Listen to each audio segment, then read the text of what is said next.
Baik, tujuan pembelajaran kita pada pagi hari ini, yang pertama yakni membaca Quran Surat Al-Qasas, surat ke-28 ayat 85 dan Quran Surat Al-Baqarah, surat kedua ayat 143 dengan fasih, lancar, sesuai makhorijul hurufnya.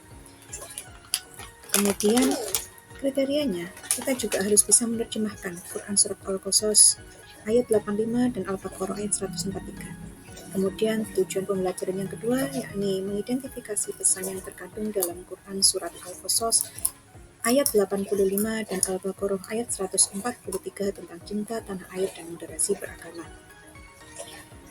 Nah, kriterianya kita bisa menjelaskan asbabun nuzul dan juga tafsirnya dari Quran Surat Al-Qasas ayat 85 dan Al-Baqarah ayat 100. Oke, sebelum kita memulai pelajaran, mari kita tadabbur terlebih dahulu.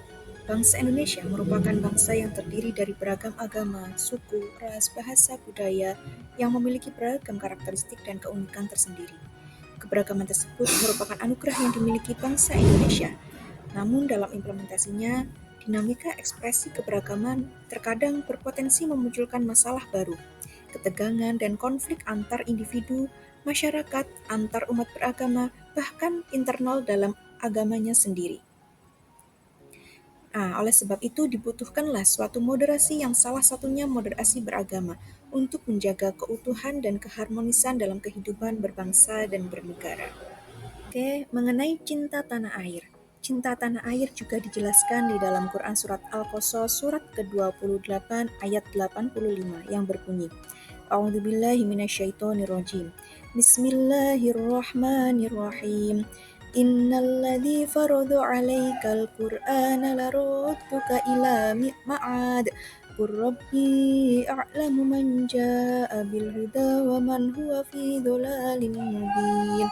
Yang artinya, sesungguhnya Allah yang mewajibkan engkau, Nabi Muhammad, untuk menyampaikan dan berpegang teguh pada Al-Quran, benar-benar mengembalikanmu ke tempat kembali. Katakanlah Nabi Muhammad, Tuhanku paling mengetahui siapa yang membawa petunjuk dan siapa yang berada dalam kesesatan yang nyata. Quran Surat Al-Qasas surat ke-28 ayat ke-85.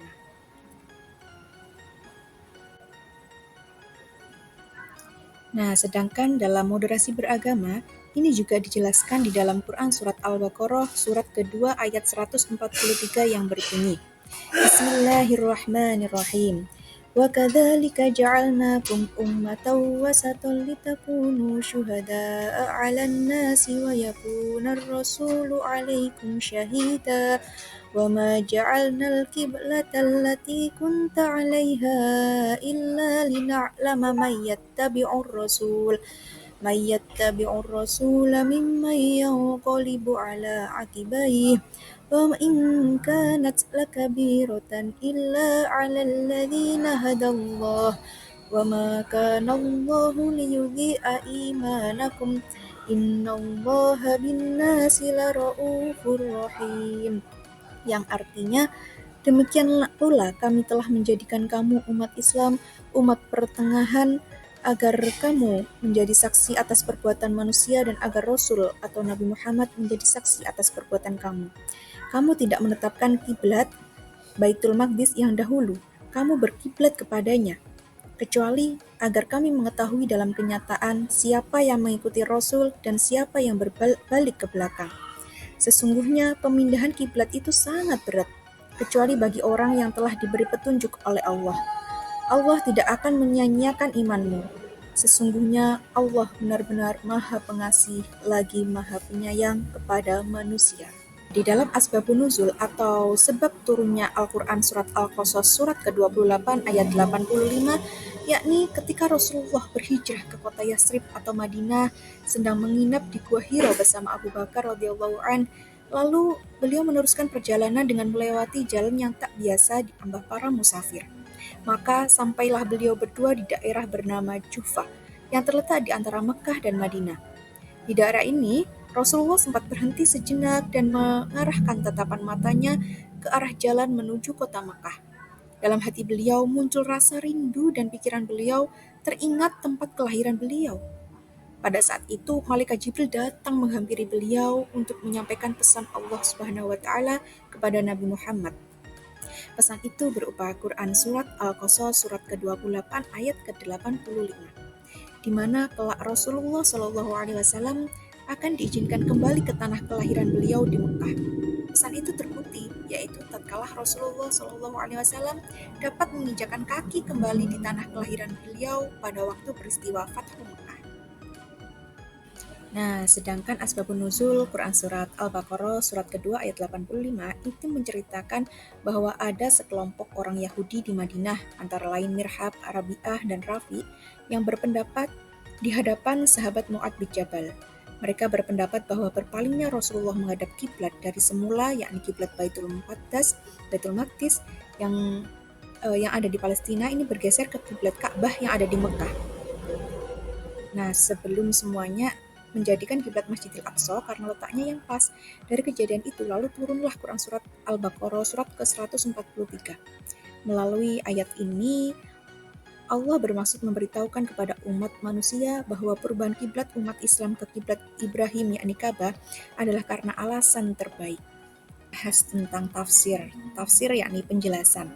Penjelasan menurut para ahli atau para mufassir berdasarkan Quran surat Al-Qasas surat ke-28 ayat 85 yang menceritakan dialah yang mewajibkan kepada Nabi Muhammad untuk mengamalkan isi Al-Quran dan melaksanakan hukum-hukum dan perintah yang ada di dalamnya.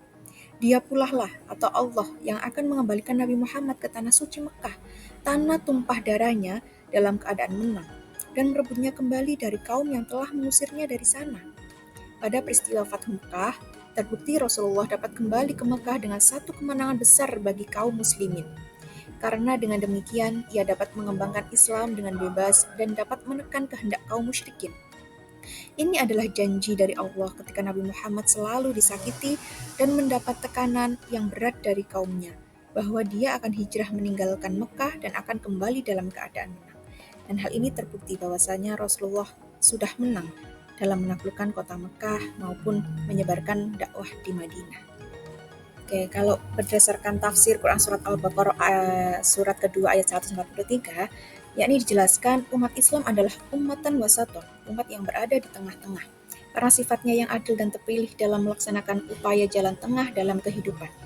Sejarah perubahan arah kiblat dari Baitul Maqdis ke Ka'bah dikandung maksud untuk menguji siapa antara mereka yang benar-benar beriman dan mengikuti Rasulullah, serta siapa yang lemah imannya. Pemindahan kiblat dirasakan berat bagi yang fanatik pada kiblat pertama. Tetapi bagi yang beriman dan mendapatkan hidayah dari Allah, mereka akan sadar bahwa melaksanakan ibadah dengan menghadap kiblat itu semata-mata perintah Allah, bukan karena rahasia yang tersembunyi pada tempat itu. Karena kalau kita meyakini bahwa di tempat itu ada sesuatu yang magis, maka itu akan syirik. Nah, tetapi untuk menghimpun manusia pada satu arah, yakni persatuan umat, itulah mengapa Ka'bah dipindah dari kiblat yang pertama menuju ke kiblat yang utama atau Baitul Maqdis. Nah, ini artinya agar manusia itu tidak terlalu ekstrim kanan, tidak terlalu ekstrim kiri di dalam tafsirannya. Jadi sesuai perintahnya Allah, tidak fanatik akan pilihan pertama. Jika ada yang meluruskan di pilihan kedua. Demikianlah yang bisa saya sampaikan. Terima kasih, semoga bermanfaat.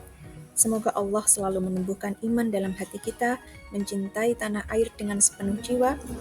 Kita bisa menjadikan perbedaan adalah sebuah keniscayaan, dan kita senantiasa hidup damai karena kita hidup berdampingan. Assalamualaikum warahmatullahi wabarakatuh.